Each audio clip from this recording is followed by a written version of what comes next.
Assalamualaikum warahmatullahi wabarakatuh.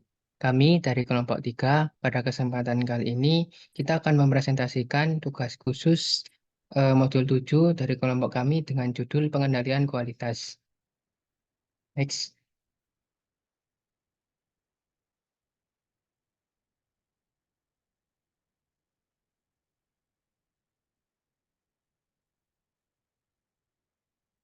Yang pertama yaitu pengertian dari kualitas sendiri, di mana kualitas adalah faktor-faktor yang terdapat dalam suatu barang atas hasil yang menyebabkan barang atau hasil tersebut sesuai dengan tujuan yang telah direncanakan atau dibutuhkan.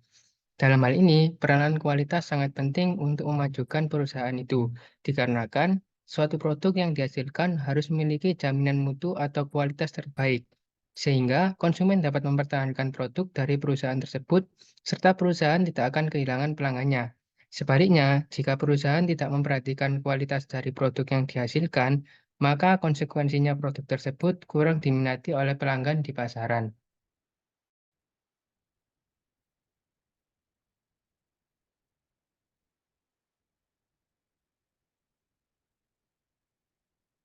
Membahas mengenai kualitas tidak terlepas dari bagaimana perusahaan melakukan pengendalian kualitas dari suatu produk tersebut.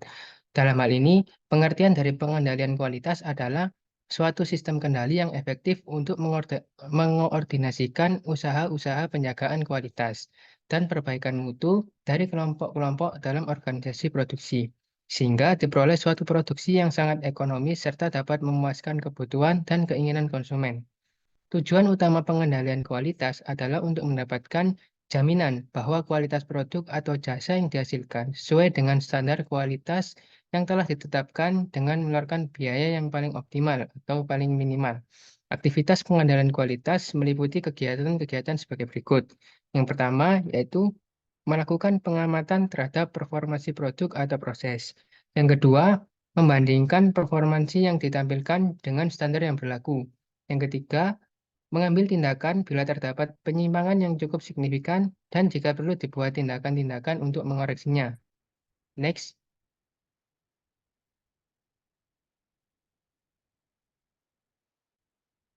Selanjutnya ada statistical quality control yang merupakan metode statistik yang digunakan untuk menganalisis kualitas suatu produk yang dihasilkan melalui data yang telah dikumpulkan dan diperiksa selama periode pengamatan. SQC ini diterapkan guna mengetahui permasalahan cacat atau kerusakan pada produk serta mengetahui penyebab terjadinya cacat atau kerusakan tersebut.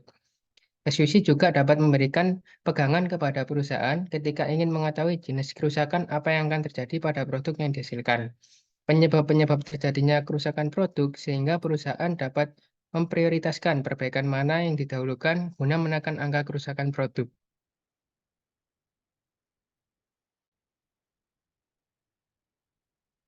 Selanjutnya ada proses diagram, di mana ini merupakan bagian dari metode statistical control yang merupakan diagram alir secara grafis menunjukkan sebuah proses atau sistem dengan menggunakan kotak dan garis yang saling berhubungan. Diagram ini cukup sederhana, tetapi merupakan alat yang sangat baik untuk mencoba memahami sebuah proses atau menjelaskan langkah-langkah dari sebuah proses produksi itu sendiri.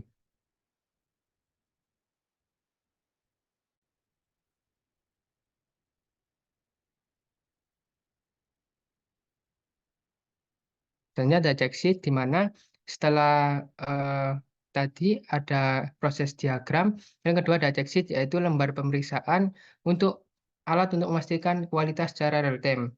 Artinya, check sheet ini merupakan lembar yang memberikan gambaran aktual dan terkini mengenai kondisi yang ada di lapangan. Selanjutnya akan dilanjutkan oleh rekan kami. Selanjutnya adalah histogram, di mana histogram adalah salah satu alat dalam metode implementasi perbaikan kualitas yang berfungsi memetakan distribusi atas jumlah data. Next.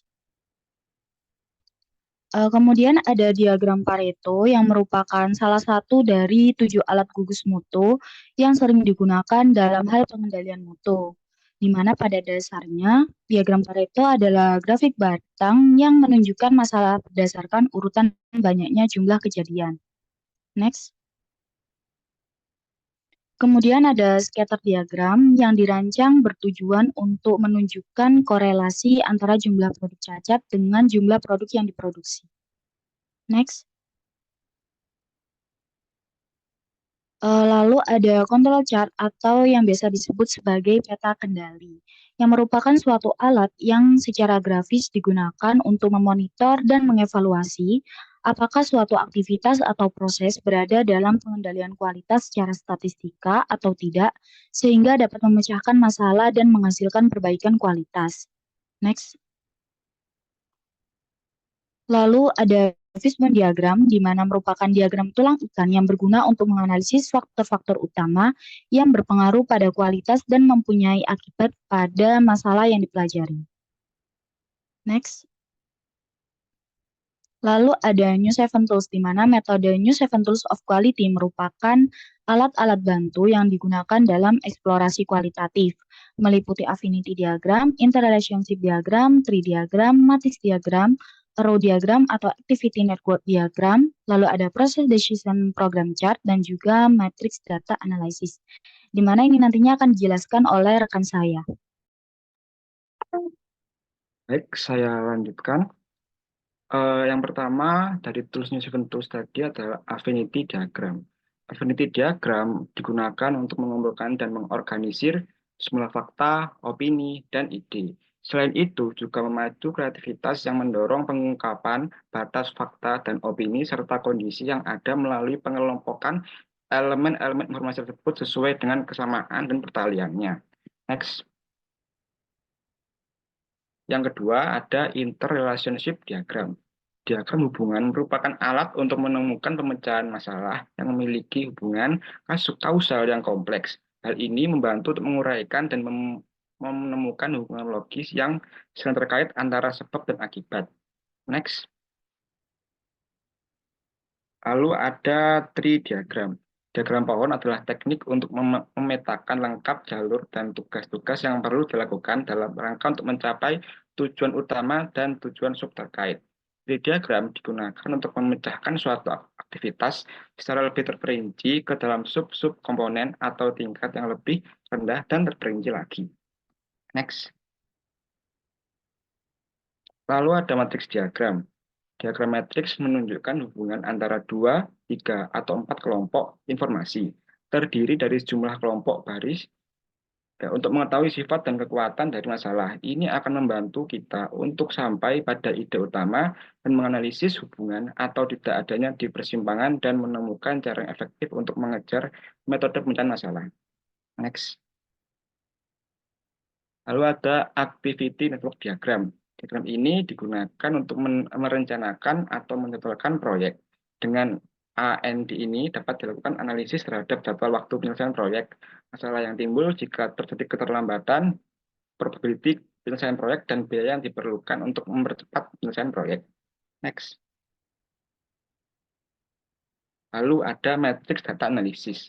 Analisis dari diagram matriks adalah diagram analisis data numerik berbentuk matriks yang menghasilkan komponen utama pengganti variabel yang berpengaruh pada suatu masalah. Analisis data matriks juga dapat mengatasi kesulitan atau kelemahan regresi multivariabel melalui penggunaan komputer. Selanjutnya dilanjutkan oleh rekan saya. Lalu yang terakhir dari metode New Seven Tools yakni Process Decision Diagram Chart, yang mana merupakan metode yang digunakan untuk mengidentifikasi masalah-masalah yang berpotensi muncul dan mengidentifikasi tindakan pencegahan dalam satu rencana, yang dapat membantu dalam menentukan proses yang akan digunakan untuk mendapatkan hasil yang diinginkan dengan mengevaluasi kemajuan dari peristiwa dan hasil yang memungkinkan.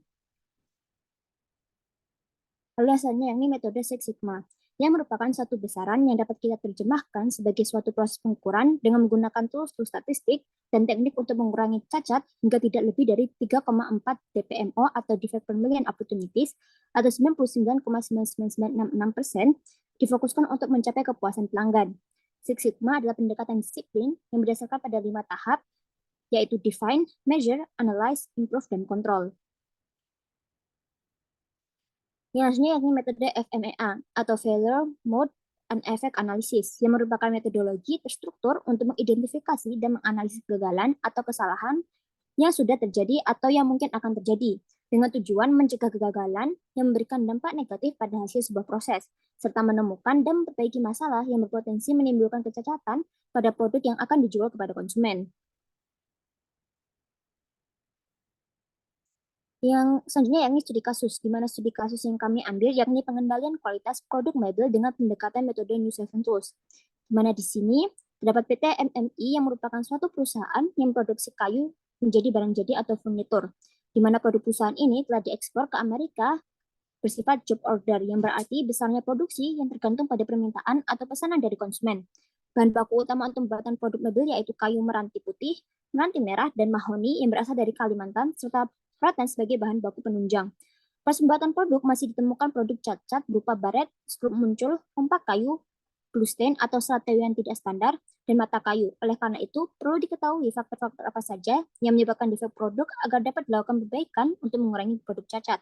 Tujuan dari penelitian ini adalah untuk mengidentifikasi faktor-faktor penyebab kecacatan yang terjadi pada produk dan memberikan usulan solusi untuk mengurangi persentase kecacatan dalam produk. Baik, selanjutnya akan saya lanjutkan. Untuk menyelesaikan masalah tersebut, hal yang pertama dilakukan yaitu mengidentifikasi masalah kecacatan menggunakan metode New Seven Tools. Yang pertama yaitu menggunakan membuat affinity diagram, di mana affinity diagram ini digunakan untuk mengidentifikasi asumsi-asumsi yang ada yang membuat produk tersebut cacat. Contohnya seperti pada diagram affinity di sini, yaitu ada faktor manusia, mesin, material, metode, dan lingkungan. Setelah membuat diagram affinity, dilanjutkan membuat interrelationship diagram atau diagram relasi, di mana diagram ini digunakan untuk mencari hubungan antar asumsi yang telah ditentukan sebelumnya. Selanjutnya membuat tree diagram, bisa dilihat pada gambar di sini, yaitu contohnya yaitu untuk mengurangi cacat produk mebel dilakukan yaitu dengan cara meningkatkan kinerja operator yang akan berefek untuk mengaji ulang pengoperasian mesin dan melakukan training kepada operator baru serta melakukan supervisi berkala dan training operator secara teratur. Sehingga tree diagram ini digunakan untuk membuat solusi dari masalah yang ada. Lalu dilanjutkan dengan membuat matriks diagram, yaitu matriks yang digunakan untuk mengetahui hubungan kuat atau tidaknya antara aktivitas perbaikan dan faktor-faktor yang menjadi produk tersebut cacat. Di mana tanda merah di sini yaitu sangat berkaitan, hijau berkaitan, dan kuning tidak berkaitan. Lalu ada membuat activity network diagram, di mana untuk diagram ini berguna untuk menggambarkan laju dari proses produksi tersebut. Lalu membuat proses decision program chart digunakan untuk mencari solusi akhir dari permasalahan yang ada, dan terakhir membuat matriks data analisis, yaitu apakah sebuah solusi tersebut sudah diterapkan pada perusahaan tersebut atau belum. Di mana keterangan 1 yaitu belum dilakukan, keterangan 2 dilakukan, dan keterangan 3 sering dilakukan. Lalu untuk kesimpulannya, berdasarkan hasil penelitian di atas, dapat disimpulkan faktor-faktor penyebab kecacatan produk mebel PT Multi Manao Indonesia adalah operator belum menguasai pengoperasian mesin, kurang teliti pengoperasian mesin, dan kurangnya pengawasan terhadap operator. Mesin sering terjadi masalah karena kurangnya pengecekan dan perawatan mesin tidak secara teratur. Cacat material dikarenakan tidak ada SOP dan tempat penyimpanan material yang kurang baik. Maka evaluasi perbaikan yang dapat dilakukan adalah mengkaji ulang prosedur pengoperasian mesin dengan melakukan training kepada operator selama 1 tahun penuh, melakukan maintenance mesin secara berkala, dan penyiapan ruangan penyimpanan bahan baku.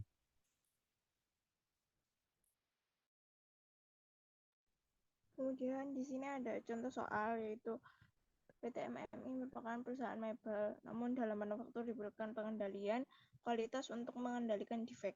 Nah, tentukan perhitungan proporsi UCL, CL, dan LCL dalam bentuk tabel. Nah, jadi itu kan di sini ada tabel jumlah produksi, jenis defek, warna, lubang, dan retak. Boleh di next. Next.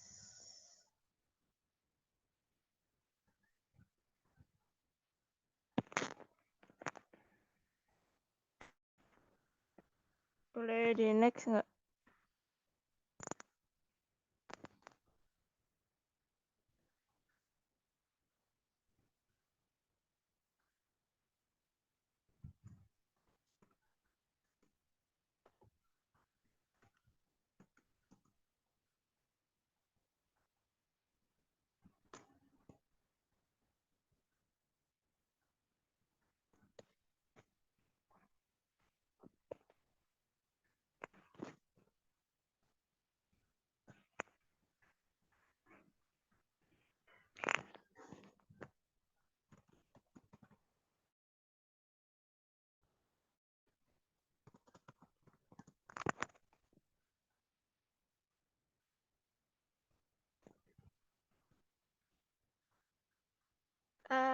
Jadi di situ kan ada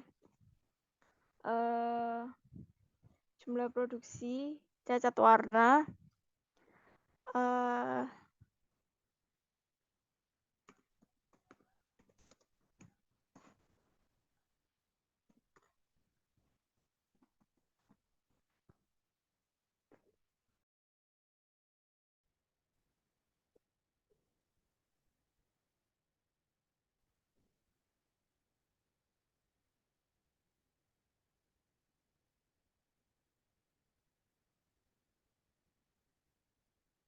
nah di sini ada contoh tabelnya untuk jawabannya. Jadi kita harus mencari CL-nya dulu. Kemudian setelah mencari CL-nya, kita baru menghitung UCL dan LCL dan proporsinya. Di sini ada jawaban untuk tabel cacat warna, kemudian di sini ada tabel cacat produk, cacat lubang, terus di sini ada cacat letak. Untuk rumus dari LCL sendiri yaitu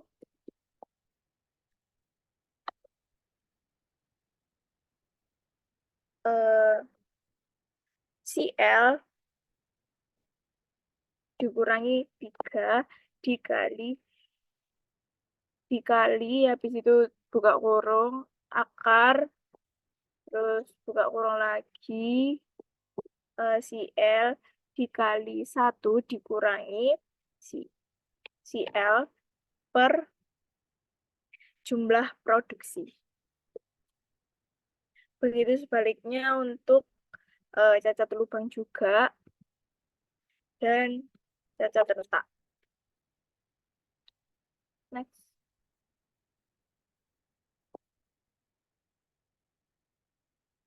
Next. Sekian presentasi dari tugas tulis.